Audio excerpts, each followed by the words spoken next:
Big TV భక్తి సమాచారం WhatsApp ఛానల్లో జాయిన్ అవ్వండి. అన్ని విశేషాలు ఎప్పటికప్పుడు తెలుసుకోండి. వీళ్ళందరూ ఆలయాల్లో అంతర్హితంగా ఉంటారు. అందుకే ఆలయానికి వెళ్ళి చెయ్యకూడని పనులు కొన్ని ఉంటాయి. ఆలయాలకి వెళ్ళి అపచారం చేయకూడదు. ఉపచారం మాట దేవుడెరుగు. దేవాలయానికి వెళ్ళి లౌకిక ప్రసంగాలు చేయడం, దేవాలయాలకి వెళ్ళి సెల్ ఫోన్లు మాట్లాడడం, దేవాలయాలకు వెళ్ళి స్తంభాలకి గోడలకి ఆనుకుని కూర్చోవడం, దేవాలయంలో ఎక్కడ పడితే అక్కడ నిష్కారణంగా కాలుతో గట్టిగా చప్పుడు వచ్చేటట్టుగా తాటించడం, ఇటువంటి పనులు చేయకూడదు. దేవాలయం అనేటటువంటిది ఒక్కరికి సంబంధించిన విషయము కాదు. బాగా జ్ఞాపకం పెట్టుకోండి. అది మనిషిని మనిషిగా బ్రతకడానికి, మనిషి ఆత్మస్థితిని తెలుసుకోవడానికి యోగ్యమైన మహోన్నతమైన కేంద్రం. అటువంటి దాన్ని పాడు చేసేటటువంటి అధికారము లోకమునందు ఎవ్వరికీ లేదు. ఎవరైనా సరే దేవాలయ వ్యవస్థని రక్షించడానికే ప్రయత్నించాలి తప్ప దేవాలయ వ్యవస్థని పాడు చేసేటటువంటి ప్రయత్నం చేయకూడదు. అందుకే ఆ నంది మహాకాళ వీళ్ళిద్దరినీ ద్వారపాలకులుగా అనుగ్రహించాడు. నా తండ్రి శంకరుడే ఇంత కారుణ్యమూర్తి అయితే ఇక మా అమ్మ కారుణ్యం ఎలా ఉంటుంది? అసలు ఇంకా శంకరాచార్యులు వారైతే అమ్మవారి విషయంలో చమత్కారం చేశారు. అసలు ఆవిడికి బెంగ పెట్టుకోవడానికి అన్న విషయం ఏముంది లోకంలో? ఏమిటోనండి, ఈ ఒక్కటే నాకు చింత అనడానికి ఏమైనా ఉందా ఆవిడికి? ఆవిడికి ఏమీ లేవు. పెద్ద కొడుకు విఘ్నేశ్వరుడు మహానుభావుడు, లోకమంతటి చేత నమస్కరింపబడతాడు. ఆదో ఉద్యోగ నాధిప. రెండోవాడు గుహుడు మహాజ్ఞాని సుబ్రహ్మణ్యుడు. భర్త లోకంలో అందరూ మన్మథ బాణాలు మీద పడితే కామప్రచోదనమైతే ధర్మం నుంచి కామం విడిపోతే దోషం వస్తుందేమో అని ధర్మపత్నిని స్వీకరించి కామాన్ని ధర్మబద్ధం చేసుకుని తన భార్య యొక్క కామముంచి తత్ఫలితంగా ధర్మబద్ధమైన సంతానమును పొంది సంతానమును గయాశ్రాద్ధమును పొంది ఉన్నత స్థితులను పొందుతారు. శంకరుడు కామాన్ని కాల్చేసిన వాడు. ఆయనకి అసలు కామంతో పని లేదు. అటువంటి పురుషుడు లోకంలో ఎక్కడున్నాడు? అటువంటి మహానుభావుడు భర్త. ఇక ఆవిడ సాక్షాత్ ఆదిపరాశక్తి. ఆవిడికి విచారించడానికి అయ్యో నాకు ఇది లేదనడానికి అసలు ఆవిడికి ఏముంది? ఆవిడికి ఏం లేదు. అయినా ఆవిడ ఇలా పెట్టుంటుందిట. ఇలా ఉంటుందన్నారు శంకరాచార్యుల వారు. ఇలా చెక్కిట చెయ్యి పెట్టి ఇలా కనుబొమలు ముడివేసి ఉంటుందిట. ఇలా ఉంటే అలా ఉందనుకోండి ఆగ్రహంగా ఉన్నట్టు. కొద్దిగా కళ్ళు మూసి ఇలా ఉంటే ఏదో ఆలోచన చేస్తున్నట్టు. దేని గురించి ఆలోచించాలమ్మా నువ్వు? నీకేమైనా సమస్య ఉందా? ఏమీ లేదుగా. మరి ఎందుకు ఇలా కనుబొమ్మలు ముడేస్తావు? చిక్కిట చెయ్యి ఎందుకు పెడతావు? ఇలా ఏమిటి ఆలోచిస్తుంటావు అన్నారు శంకరాచార్యుల వారు. అని అమ్మా నాకు అర్థం ఏంటంటే అని సౌందర్యలహరిలో చెప్పారు. భ్రువౌ భుగ్ని కించిత్ భువన భయ భంగ వ్యసని. అయ్యో, ఈ లోకంలో వీళ్ళందరూ గత జన్మలలో చేసుకున్నటువంటి కర్మల వలన ఏవో భయాలు పొందుతూనే ఉంటారు. వీళ్ళ భయాలన్నీ పోగొట్టడానికి ఆదిపరాశక్తిని నేనున్నానుగా అమ్మని. అమ్మా అనొక్క మాట అంటే చాలు. నఖైర్నాక స్త్రీణాం కరకమల సంకోచ శశిభిః తరూణాం దివ్యాణాం హసతయవతే చండి చరణం ఫలాని స్వస్యేభ్యః కిసలయకరాగ్రేణ దదత దరిద్రేభ్యో భద్రాం శ్రియమనిశమాహ్నాయ దదతౌ. అమ్మా అంటే చాలు ఉన్నాన్ రా బిడ్డా అని పలకడానికి సిద్ధంగా ఉంటుంది. అమ్మా అని పిలవకపోతేనే నువ్వు రక్షించచ్చుగా అంటారేమో. మరి మనుష్యుడికి బుద్ధి ఇచ్చిందిగా, కనీసం అమ్మా అంటే చాలుగా రక్షించడానికి. అరే వీడు అమ్మా అనడే, వీడు ఒక్కసారి అమ్మా అని త్రికరణ శుద్ధిగా అంటే నేనున్నానుగా రక్షించడానికి అని వీడు అమ్మా అని పిలవకుండా ఊళ్ళో అందరి చుట్టూ తిరుగుతుంటాడు రా అని ఇలా కనుబొమ్మలు ముడివేసి మన కోసం ఆలోచిస్తూ ఉంటుందట. ఆవిడ కోసం ఆలోచించుకోవడానికి ఆవిడకేం సమస్యలు లేవు. మన సమస్యల గురించి ఆలోచించి వీడు అమ్మా అంటే పరిష్కరించడానికి నేనున్నా అనడురా. ఏమి ఆశ్చర్యం రా అని కనుబొమ్మలు ముడివేసింది అమ్మవారు అన్నారు శంకరాచార్యుల వారు. అలా ఆ తల్లి కారుణ్యం అవధిలేని కారుణ్యం. ఆవిడ యొక్క అసలు దయ గురించి చెప్పడం ఎవరికీ సాధ్యం కాదు. దాశరథి కరుణాపయోనిధి అంటాడు రామదాసు గారు. ఓ రామచంద్ర ప్రభు, నీ యొక్క దయ గురించి చెప్పడం ఎవరికి సాధ్యం కాదు. సముద్రం ఎంత లోతో నీ కరుణ అంత లోతంటాడు. అమ్మవారి దయ కూడా అంతే. అందుకే ఆవిడ కూడా ఒకరికి ద్వారపాలక పదవి ఇచ్చింది. గౌరవర్ణము అని ఒక పేరు. అది ఎందుకు వచ్చింది అంటే సాధారణంగా మనుష్యులు ఇష్టపడేటటువంటి రంగు. మనుష్యుల యొక్క మనసు రమిస్తుంది తెలుపు అని. అంటే నేను ఏదో నల్లగా ఉన్న వాళ్ళని ఎవరినో కించపరుస్తున్నానని మీరు అనుకోకూడదు. అలా అయితే పార్వతీదేవి నలుపు, రోజు నేను నమస్కారం పెట్టట్లా తల్లికి. నారాయణుడు నలుపు, స్వామికి నమస్కారం పెట్టట్లా. నేనేదో ఆ వర్ణము యొక్క విశేషాన్ని అన్నాను తప్ప దాని ఉద్దేశం నేనేదో మిగిలిన వాటిని తక్కువ చేయడం నా ఉద్దేశం ఎప్పుడూ కానే కాదు. కాబట్టి రాజుగారి పెద్ద భార్య చిన్నది మంచిది అంటే చిన్న భార్య చెడ్డది అని కాదు, నాకు పెద్ద భార్య గురించి తెలుసు చెప్పాను అని అర్థం చేసుకోవాలి కదా. కానీ అఘాయిత్య పాండిత్యంతో మాట్లాడకూడదు. కాబట్టి సీతవపు ఆయన తెల్లగా ఉంటాడు. తెల్లగా ఉన్న శంకరుడు కూర్చున్నాడు. ఆయనకి ఎప్పుడూ ఈ రంగులు అందాలు చందాలు ఇవన్నీ పట్టించుకున్నవాడైతే జగదంబ ఆవిడ సౌందర్యాన్ని మించిన సౌందర్యం ఎక్కడుంటుంది? అయినా ఆకులు కూడా తిండం మానేసి ఉపవాసాలు చేసే పరమశివుడి గురించి తపస్సు చేసి చిక్కిపోయి అపర్ణ అయిపోతే అప్పుడు ఆయన స్వీకరించాడు భార్యగా. బాహ్య సౌందర్యానికి లొంగడు శంకరుడు, అంతఃసౌందర్యానికి లొంగుతాడు. అటువంటి శివుడు పార్వతీదేవి వంక చూశాడు. అమ్మవారు చెయ్యి ఇక్కడ పెట్టింది, శంకరుడు చెయ్యి ఇలా పెట్టుకున్నాడు. ఆయన చెయ్యి తెల్లగా మెరిసిపోతోంది, ఆవిడ చెయ్యి నల్లగా ఉంది. ఆవిడ అన్నగారు నారాయణమూర్తి, ఆవిడ ఆయన చెల్లెలు నారాయణ నారాయణి, అన్నా చెల్లెలు. శివ శివాని భార్యాభర్తలు, భవ భవాని భార్యాభర్తలు, రుద్ర రుద్రాణి భార్యాభర్తలు, భర్గ భార్గవి వాళ్ళిద్దరూ భార్యాభర్తలు. అలాగే హంస హంసిని భార్యాభర్తలు, నారాయణ నారాయణి భార్యాభర్తలు గారు అన్నా చెల్లెళ్ళు. నారాయణమూర్తి అమ్మవారు వీళ్ళిద్దరూ అన్నా చెల్లెళ్ళు. అందుకే ప్రతిజ్ఞ కూడా ఇద్దరిది ఒకటే. ఇద్దరూ అవతార స్వీకారం చేస్తారు, ఇద్దరిది అలంకార ప్రియత్వం, ఇద్దరూ రాక్షస సంహారం చేస్తారు. అందుకే ఆయన పరిత్రాణాయ సాధూనాం వినాశాయ దుష్కృతాం ధర్మ సంస్థాపనార్థాయ సంభవామి యుగే యుగే అంటాడు ఆయన. ఎప్పుడెప్పుడు ధర్మమునకు ఇబ్బంది కలుగుతుందో అప్పుడప్పుడు నేను అవతార స్వీకారం చేస్తాను.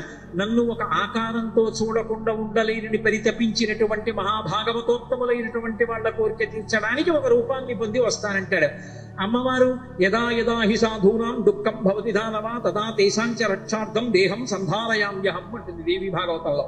ఎప్పుడెప్పుడు పరమ సాధు పురుషులైనటువంటి వాళ్ళు నన్ను దర్శనం చెయ్యాలనుకుంటారో అప్పుడప్పుడు వాళ్ళ కోరిక తీర్చడానికి ఒక రూపంతో వస్తానంటూ ఉంటుంది. అంతే తప్ప అది నిజంగా అలా రంగులని కాదు. అందుకే నారాయణ నారాయణి ఇద్దరు చేసే పనులు ఒక్కలా ఉంటాయి. కాబట్టి ఇద్దరూ ధర్మాన్ని కాపాడతారు, ఇద్దరూ అవతార స్వీకారం చేస్తారు, ఇద్దరూ రాక్షస సంహారం చేస్తారు, ఇద్దరూ భక్తుల్ని కాపాడతారు. అందుకే ఆయన నలుపు, ఆవిడ నలుపు. నారాయణ నారాయణి అన్నా చెల్లెలి. అందుకని అమ్మవారు నల్లగా ఉంటుంది. అందుకే పుట్టగానే హిమవంతుడికి కూతురు పుట్టింది అనగానే నారదుడు వెళ్ళాడు. పేరు పెట్టండి మహాశయ ఈ పిల్లకన్నారు. ఆయన చూశాడు, నల్ల పిల్ల కాళీ అన్నాడు. కాళీ అంటే నల్లగా ఉండే పిల్ల అని దాని అర్థం. కాళీ శంకరుడు ఏదో నల్లగా ఉంటుందని కాదు, పరమ ప్రేమతో కాళీ కాళీ అని పిలుస్తుండేవాడు. ఒక రోజు ఎందుకు ఆయనకి పాపం మా స్వామికి అసలు అలాంటి లక్షణాలు లేవు, దేవతా కార్యం ఒకటి జరగవలసి ఉంది. అందుకని ఆయన ఏం చేశాడు, తన చెయ్యి ఇలా పెట్టాడు, అమ్మవారు చెయ్యి పక్కనెట్టింది. ఓసారి ఇలా చూసుకున్నాడు, ఓసారి ఇలా చూశాడు, ఓసారి ఇలా చూసుకున్నాడు, ఓసారి ఇలా చూశాడు అన్నాడు. తెల్లటి వాణ్ణి నల్లటి పిల్ల అని ఓ దొంగ నవ్వు నవ్వి కాళీ అన్నాడు. ఆవిడంది, ఎంత మాట అన్నారు స్వామి అంటే, మీకు తగిన దానను కాననేగా మీ ఉద్దేశం? మీ తెలుపుకు తగిన తెలుపు నాది కాదు, మీరు తెల్లటి వారు నేను నల్లటి దాన్ని అని కదా మీ ఉద్దేశం. కళాభ్యాం చూడాలంకృత శిశికళాభ్యాం నిజతపలాభ్యాం భక్తేషు ప్రకటిత ఫలాభ్యాం భవతు మే శివాభ్యాం అస్తోక త్రిభువన శివాభ్యాం హృది పునర్భవాభ్యాం ఆనంద స్ఫురదనుభవాభ్యాం ప్రతిరియం అని కదా శంకరులు. నిజతపలాభ్యాం, ఒకరి తపస్సుకు ఒకరు ఫలమైన వారు. నీకు తగిన దానను ఒక చిన్న విషయంలోనైనా నేను కానన్న మాట నేను భరించలేదు. నువ్వు నన్ను నల్లగా ఉన్నానని కాళీ అన్నావు, నాకు ఆ మాట బాధేసింది. రోజు పిలిచినట్టు పిలవలా, ఇలా చూసుకున్నావు, అలా చూసావు, ఇలా చూసుకున్నావు, ఇలా చూసావు, కాళీ అన్నావు, దొంగ నవ్వు నవ్వావు. అంటే నేను నల్ల పిల్లనని నీ ఉద్దేశం. నేను కూడా తపస్సు చేసి మీతో సమానమైన వర్ణాన్ని పొందుతాను, నన్ను అనుమతించండి. ఆయన తెల్లబోయి అన్నాడు, ఏమిటి ఏదో సరదాగా నేను రోజు అన్నట్టుగా కాకుండా కాళీ అన్నాను, అనే ముందు ఒకసారి ఇలా చూసుకుని అలా చూశాను, అందుకే తపస్సు చేసి ఏకంగా ఈ రంగు వదిలి కొత్త రంగు పొందుతావా? అలా అనుకోకు కాళీ, కూర్చో. వెబ్బే ఇదేం కుదరదు, నీకు తగిన దానను నేను ఒక్క చిన్న విషయంలోనైనా కానన్న భావన నేను భరించలేను, కాబట్టి నేను వెళ్ళి తపస్సు చేసి వస్తాను, నన్ను అనుమతించాను. శుభం భూయాత్ వెళ్ళిగా. ఆవిడ బయలుదేరి ఆమె ఒకప్పుడు పర్వతరాజపుత్రి పార్వతిగా ఎక్కడ కూర్చుని తపస్సు చేసిందో శివుడి కోసం అక్కడే తపస్సు చేయడానికి వెళ్ళి కూర్చొని ఒక ఆశ్రమ ప్రాంగణాన్ని నిర్మించుకుంది. చెలికత్తెలందరూ కాపలా కాస్తున్నారు.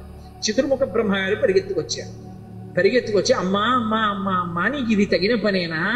లోకంలో తపస్సు చేసిన వాళ్ళందరినీ నువ్వు అనుగ్రహిస్తావు, నువ్వు తపస్సు చేయడం ఏమిటి? ఎవరి కోసం తపస్సు చేస్తున్నావు?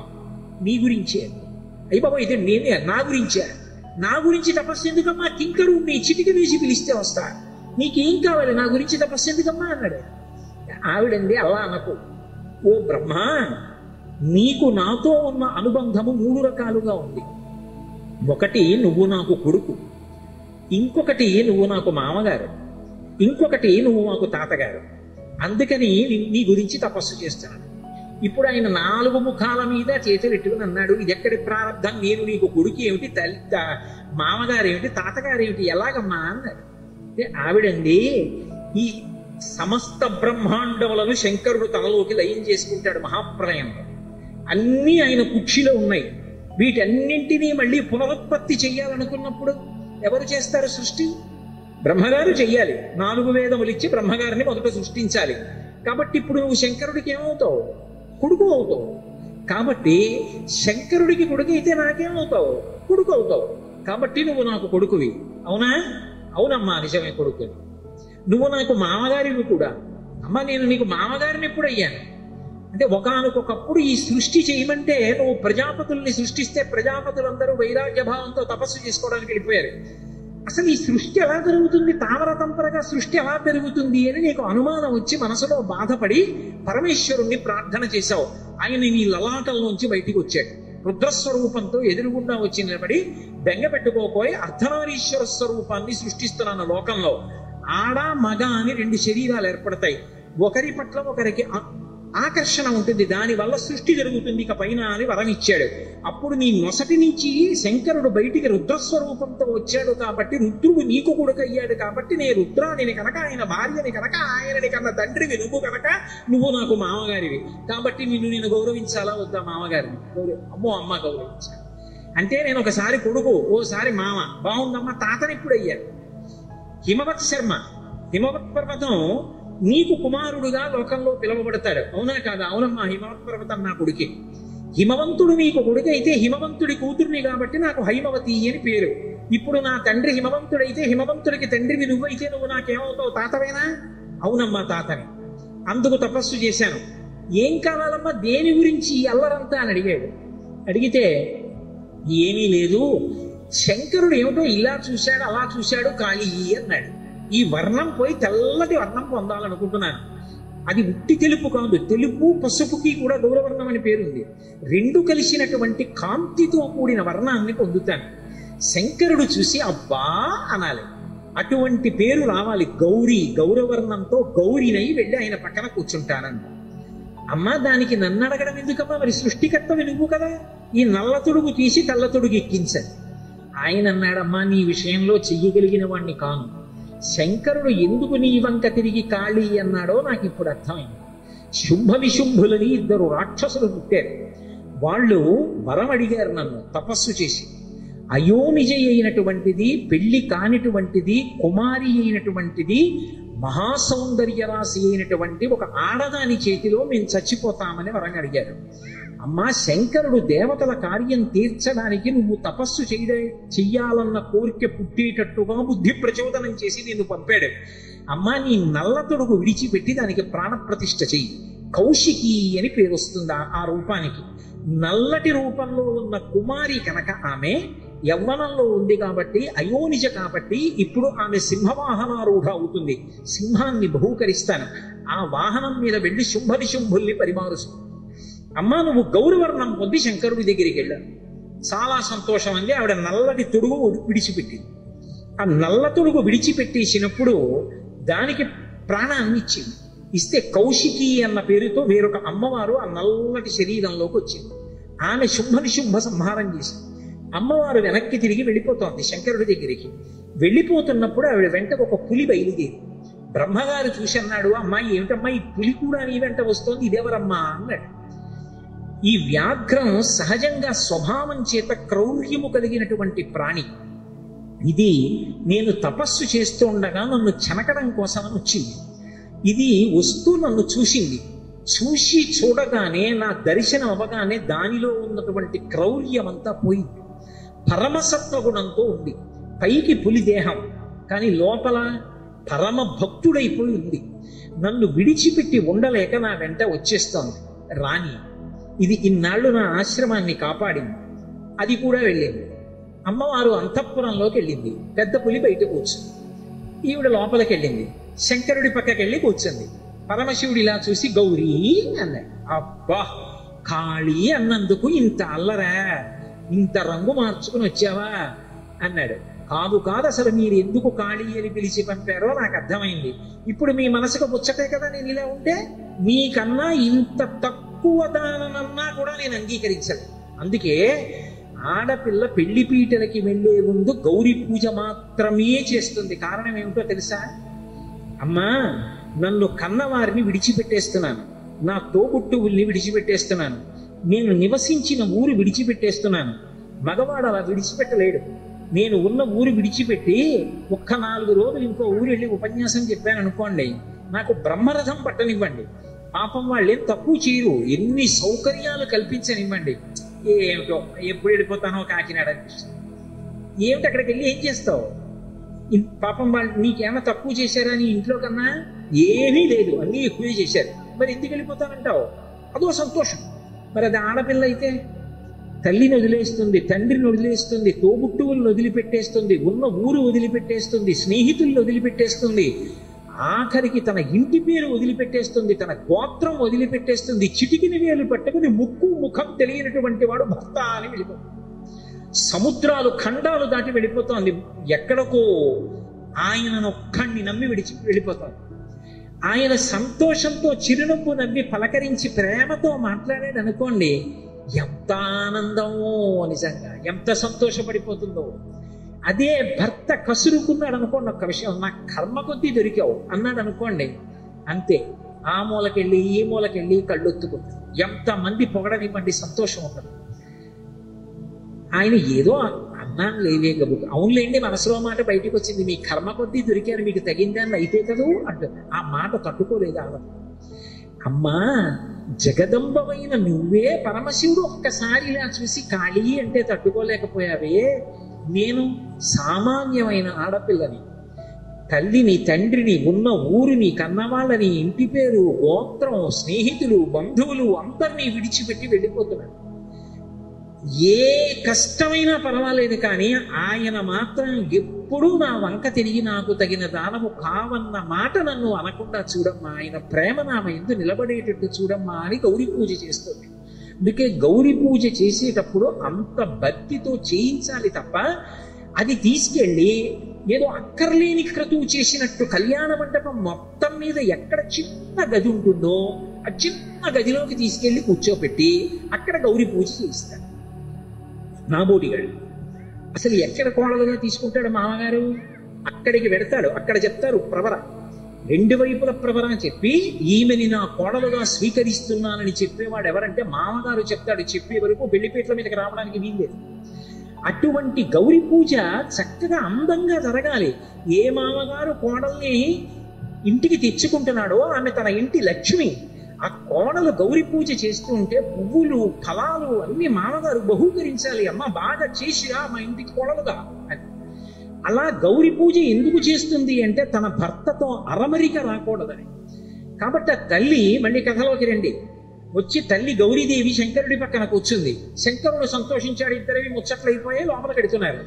అమ్మవారంది, స్వామి స్వామి మీరు ఒక్క ప్రాణిని అనుగ్రహించాలి. ఎవరు? పార్వతి అన్నాడు. ఏమీ తెలియనట్టు మాట్లాడతాడు, తెలియనివాడు కాడు. పిలిచింది. ఆ వ్యాఘ్రము బయలుదేరొచ్చింది. వచ్చి 2 కాళ్ళు చాపి శంకరుడికి నమస్కరించింది. ఏడు పెద్ద పులిని పట్టుకొచ్చాయి తపస్సుకి వెళ్ళన్నాడు. స్వామి, ఇది ఒకనాడు నన్ను చెనకడానికి వచ్చింది, కానీ నా దర్శనం చేసింది. చెయ్యగానే దానిలో కొన్ని కోట్ల జన్మల నుంచి వస్తున్నటువంటి రజోగుణ తమోగుణములు అణిగిపోయి పరమ సత్వంతో సాధుప్రాణిగా జీవిస్తోంది. నా ఆశ్రమాన్నంతటినీ కూడా రక్షించింది తపస్సు చేసుకునేటప్పుడు. అందుకే దీనికి ద్వారపాలక పదవిని అపేక్షిస్తున్నాను. గణాధిపత్యం ఇచ్చి ద్వారపాలకుడిగా ఈ పెద్ద పులిని కూర్చోపెట్టండి అని అడిగింది. శంకరుడు ప్రసన్నుడయ్యాడు. అందుకే మూకశంకరుడు మూక పంచశతి చేస్తూ ఒక మాట అంటారు, జింతోస్తవ పద పూజన సంతోష తరంగితస్య కామాక్షి జింతో యది భవతి పునః సింధోరంభస్సు భ్రమీతి శిలా అంటారు. ఒక్కసారి జీవితంలో అమ్మవారి పాదములు పట్టుకుని సంతోష తరంగములు మనసులో కదిలేటట్టుగా అర్చన చేసినటువంటి వాడు ఎవరైనా సరే మళ్ళీ వాడు పుట్టడం అనేటటువంటిది సంభవించింది అంటే పెద్ద నదిలో బండరాయి ఒకటి పైకి తేలడంతో సమానం. బండరాయి ఎక్కడైనా నదిలో పైకి తేలుతుందా? మునిగిపోతుంది. ఒక్క రామప్ప దేవాలయం కట్టిన ఇటకలు మాత్రమే నీళ్లలో మునగవు, తేలుతాయి. అది ఎలా అన్నది ఇప్పటికీ తెలియదు. అక్కడ ఇటకలు ఒక్కటే నీళ్లలో తేలుతాయి, మిగిలినవి ఏవైనా మునుగుతాయి. రామేశ్వరంలో రాళ్ళు తేలుతాయి.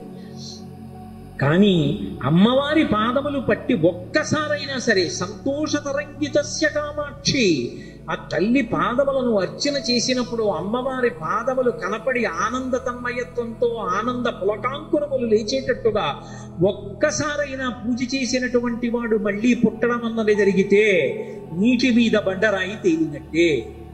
అంటే ఆ తల్లి అనుగ్రహ విశేషం అటువంటిది. అటువంటి తల్లిని దర్శనం చేసి ఆశ్రమ ప్రాంగణంలో నిలబడి అన్నేళ్లు ఆవిడతో పాటుగా ఉండి ఆశ్రమాన్ని సంరక్షించినటువంటి పెద్ద పులి యందు ఇక క్రౌర్య భావన ఉంటుందా? అందుకే ఈ పెద్ద పులికి ద్వారపాలక పదవి కట్టపెట్టండి అని అడిగింది. శంకరుడు నవ్వి, ఈ వ్యాఘ్రానికి పేరు ఉంచుతున్నాను, దీని పేరు సోమనంది. ఆ పెద్ద పులి పేరు సోమనంది. అంటే నిన్న నేను చెప్పినటువంటి నవనందులు ఉన్నాయే అందులో నంది కాదు ఇది. నంది అంటే ఆనందం ఇచ్చున్నది అని, చల్లని ఆనందము అంటే సంతోషకరమైన ప్రవర్తన కలిగినది. అందుకని సోమనంది అని పేరుంచుతున్నాను. దీనికి ద్వారపాలక పదవి కట్టబెడుతున్నాను. ఈ పెద్ద పులి కూడా ఎప్పుడూ కూడా మన ద్వారమునందు నిలబడి రక్ష చేస్తుంటుంది, లోపలికి వచ్చే వాళ్ళని బయటికి వెళ్ళే వాళ్ళని నియంత్రిస్తుంది అని పదవి కట్టబెట్టాడు. ఆ తల్లిదండ్రుల యొక్క అనుగ్రహము ఎంత అవధి లేనిదై ఉంటుంది అంటే కేవలముగా ఒక్కసారి నమస్కరించి ఒక్కసారి చూసి పరవశించినంత మాత్రం చేత తమ పరివారంలోకి తీసుకున్నారు ద్వారపాలకు. అలా వచ్చిన వాళ్ళు నంది, మహాకాలుడు, సోమనంది వీళ్ళందరూ శివాలయంలో ద్వారపాలకులుగా ఉంటారు.